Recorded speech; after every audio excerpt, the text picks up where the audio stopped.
Hi viewers, நாங்கள் இன்றைக்கி பேச போகிற டாபிக் வந்து மைக்ரோசாஃப்ட் சிஸ்டம் அவுட்டேஜ். இது எப்போ நடந்தது, எப்படி நடந்தது, இதனால் என்ன பாதிப்புகள் நடந்தது என்று தான் நாங்கள் இன்றைக்கி பேச போகிறோம். மைக்ரோசாஃப்ட் என்று சொல்கிறது என்னென்னா ஒரு பெரிய ஒரு மென்பொருள் நிறுவனம், சாஃப்ட்வேர் கம்பெனி. இது வந்து கம்ப்யூட்டர்ஸ், நாங்கள் நார்மலாக யூஸ் பண்ணுற கம்ப்யூட்டர்ஸ் இருக்குது. ஸோ கம்ப்யூட்டர்ஸ் யூஸ் பண்ணுறதுக்கு ஒரு ஆப்ரேட்டிங் சிஸ்டம் வேணும். ஸோ மைக்ரோசாஃப்ட்ன்றது ஒரு ஆப்ரேட்டிங் சிஸ்டம். ஸோ இதை மாதிரி இருக்குது, மேக் இருக்குது, லினக்ஸ் இருக்குது, அப்படி ஓப்பன் சாஃப்ட்வேர்ஸ், ஓப்பன் பிளாட்ஃபார்ம்ஸ் நிறைய இருக்குது. மைக்ரோசாஃப்ட் என்ற ஒரு ஆப்ரேட்டிங் சிஸ்டத்தை நிறைய இடத்துல யூஸ் பண்ணுறாங்க. இது ஒரு உலகளாவிய ரீதியில், வேர்ல்டு லெவலில் ஒரு டாப் ஆப்ரேட்டிங் சிஸ்டம்னு நாங்கள் சொல்லலாம். ஸோ இதை வந்து நிறைய இடத்த, அதாவது ஹாஸ்பிட்டல், பேங்க்ஸ், ஏர்போர்ட்ஸ், அப்படி எல்லா இடத்தையும் யூஸ் பண்ணுறாங்க. ஸோ இது வந்து ஒரு cloud basis software, 365 cloud basis software. So ஒரு பிளாட்ஃபார்ம். இதில் வந்து என்ன நடந்திருக்குண்டா, இதில் இப்போ இந்த மைக்ரோசாஃப்டை யூஸ் பண்ணி நிறைய வேலைகளை செஞ்சு கொண்டிருக்காங்க. அப்படின்டா ஏர்போர்ட்லேருந்து அது ஆன்லைன் எல்லாம், ஏர்போர்ட் ஷெட்யூல் ஆகிறது, ஏர்ப்ளேன் ஷெட்யூல் ஆகிறது, பேங்க்ஸ் யூஸ் பண்ணுறாங்க, அடுத்தது ஹாஸ்பிட்டல்ஸ், அப்படி நிறைய கம்பெனிஸ் எல்லாம் யூஸ் பண்ணுறது மைக்ரோசாஃப்ட் தான். இதில் என்ன நடந்ததுன்னா, 19ஆம் தேதி ஃப்ரைடே வந்து ஜூலை 19ஆம் தேதி இந்த மைக்ரோசாஃப்ட் ஆப்ரேட்டிங் சிஸ்டத்தை வந்து, இது வந்து சாஃப்ட்வேர் ஆப்ரேட்டிங் சிஸ்டம்ன்றதால இதுக்கு வந்து சைபர் அட்டாக்ஸ் வரும். இதை வந்து ஹேக் பண்ணலாம் யாரும். ஸோ நல்ல ஹேக்கர்ஸ் வந்து ஹேக் பண்ணலாம். ஸோ இது ஹேக் பண்ணுறத ஏதாவது, இப்போ எங்களோட கம்ப்யூட்டரை எடுத்தாலும் ஹேக் பண்ணலாம். ஸோ ஹேக் பண்ணுறத, இப்போ நாங்கள் நார்மல் கம்ப்யூட்டருக்கு என்ன செய்வோம், ஆன்டிவைரஸ் யூஸ் பண்ணுவோம். ஸோ அதை மாதிரி இந்த மைக்ரோசாஃப்ட் பிளாட்ஃபார்ம் ஆப்ரேட்டிங் சிஸ்டத்துக்கு வந்து அவங்க வந்து ஆன்டிவைரஸ் மாதிரி ஒரு ப்ரொடெக்ஷன், சைபர் ப்ரொடெக்ஷனை யூஸ் பண்ணுறது வந்து க்ரௌட் ஸ்ட்ரைக்குன்ற ஒரு கம்பெனி தான் வந்து இதை வந்து மைக்ரோசாஃப்ட் ஆப்ரேட்டிங் சிஸ்டத்தை வந்து சைபர் அட்டாக்ஸ்லேருந்து அவங்க தான் வந்து அவங்களோட சாஃப்ட்வேர்ஸை யூஸ் பண்ணி அதை வந்து ப்ரொடெக்ட் பண்ணுறாங்க. ஸோ அவங்க என்ன செஞ்சுருக்காங்க, க்ரௌட் ஸ்ட்ரைக் வந்து 19ஆம் தேதி அவங்களோட சிஸ்டம் அப்கிரேட் ஒன்று செஞ்சுருக்காங்க. ஸோ ஃபால்கன் சாஃப்ட்வேர்ன்ற ஒரு சாஃப்ட்வேரை அவங்களோட க்ரௌட் ஸ்ட்ரைக்குன்ற பிளாட்ஃபார்முக்கு அவங்க இன்ஸ்டால் பண்ணுற நேரம் அதில் உருவான ஒரு இஷ்யூவால் தான் இந்த டோட்டல் அவுட்டேஜ் வந்து உருவாகிருக்கு. ஸோ நீங்கள் பார்த்துருப்பீங்க, இதில் ஸ்க்ரீனில் பார்க்கலாம்.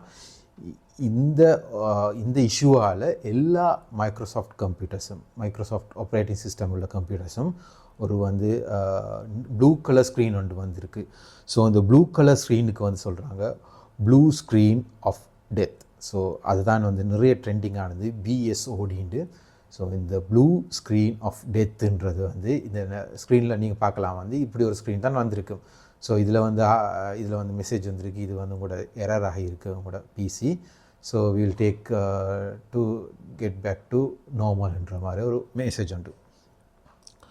ஸோ இந்த இஷ்யூவால் வந்து இது இப்படி நடந்தால இன்னும் நடந்திருக்கும்டா.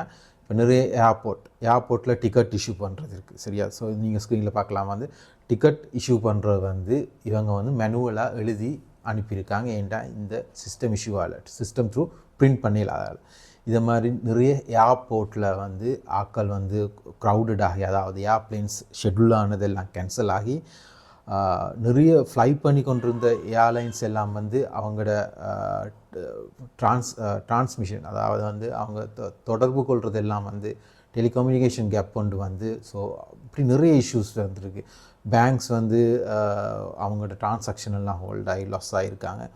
அடுத்து ஹாஸ்பிட்டல்ஸ் அவங்களோட சிஸ்டம் கரெக்டானதுனால பேஷண்ட்ஸ் எடுக்கிற, அப்படி நிறைய பிரச்சனை வந்து இந்த க்ளவுட் பேசிஸ் சாஃப்ட்வேர் இஷ்யூவால் வந்து நிறைய இஷ்யூஸ் ஃபேஸ் பண்ணியிருக்காங்க. ஸோ இந்த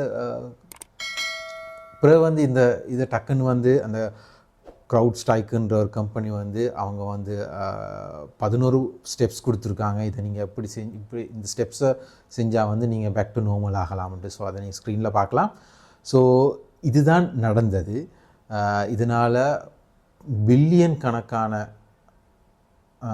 டாலர்ஸ் வந்து லாஸ் ஆகிருக்கு வேரியஸ் கம்பெனிஸுக்கு, நிறைய கம்பெனிஸுக்கு.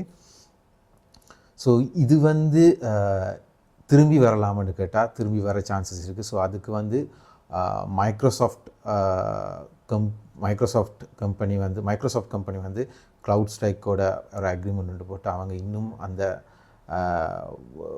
ஆன்டி வைரஸ் ப்ரொடெக்ஷனை வந்து வலுப்படுத்தணும், இல்லாட்டி வந்து ஹேக்கர்ஸ் அதை இது பண்ணலாம். பட் இதுக்கு வந்து க்ரௌட் ஸ்ட்ரைக் சொல்லியிருக்கு, இது வந்து ஒரு ஹியூமன் எரரால் தான் வந்து இந்த இஷ்யூ வந்திருக்குண்டு. பட் ஹியூமன் எரரால் வர ஏலாண்டு இல்லை. பட் இதை நாங்கள் ஹியூமன் எரர்ன்னு மட்டும் பார்க்கலாம். ஏண்டா யூஎஸ் கம்பெனிக்கு வந்து நிறைய நாட்டில் இருக்கிற ஹேக்கர்ஸ் வந்து ரஷ்யன் அதுபோல் பல நாட்டில் இருக்கிற ஹேக்கர்ஸ் வந்து டார்கெட் பண்ணிகிட்ருக்காங்க. ஸோ இது உண்மையில் எப்படி நடந்துட்டு தெரியா. பட் இதை க்ரௌட் ஸ்ட்ரைக் வந்து சொல்லியிருக்காங்க இது வந்து ஒரு human error. But we need to accept. But நிறைய இன்வெஸ்டிகேஷன் போய் கொண்டிருக்கு. இது இனி வரலாம். பட் அதுக்குரிய ப்ரொடெக்ஷனாக இருக்கணும். ஸோ இதுதான் வந்து இந்த இஷ்யூ வந்து இப்போ ட்ரெண்டிங்கில் போய் கொண்டிருக்கு. ஸோ நீங்களும் உங்களோட கம்ப்யூட்டரை, உங்களோட ஆன்லைன் பேங்க் அக்கௌண்ட்ஸ், அடுத்து உங்களோட ஆன்லைன் அக்கௌண்ட்ஸில் வந்து டுவல் ஃபேக்டர் ஆத்தென்டிகேஷன், அப்படி 3 ஃபேக்டர் ஆத்தென்டிகேஷன் நிறைய செக்யூரிட்டி மெத்தட்ஸ் இருக்குது. ஸோ அதில் யூஸ் பண்ணி ப்ரொடெக்ட் பண்ணிக்கொள்ளுங்கள். இல்லாட்டி யாராவது அதை ஹேக் பண்ணாங்கன்னா உங்களுக்கு பெரிய லாஸாக இருக்கும். ஸோ நான் நினைக்கிறேன் இந்த வீடியோ உங்களுக்கு வெரி இன்ஃபர்மேட்டிவாக இருக்கும்ண்டு. தொடர்ந்து நான் இப்படி வீடியோ போடலாம்னு இருக்கேன். இந்த வீடியோ உங்களுக்கு பிடிச்சிருந்தா கமெண்ட் பண்ணுங்கள். இதில் உங்களுக்கு இன்ஃபர்மேஷன் வந்துதா, ஸோ இனி நான் என்ன வீடியோஸ் போடலாம்னு கமெண்ட் பண்ணுங்கள். சப்ஸ்கிரைப் பண்ணாதாக்கள் கட்டாயம் சப்ஸ்கிரைப் பண்ணுங்கள். ஸோ மேலதிக வீடியோ போடலாம்.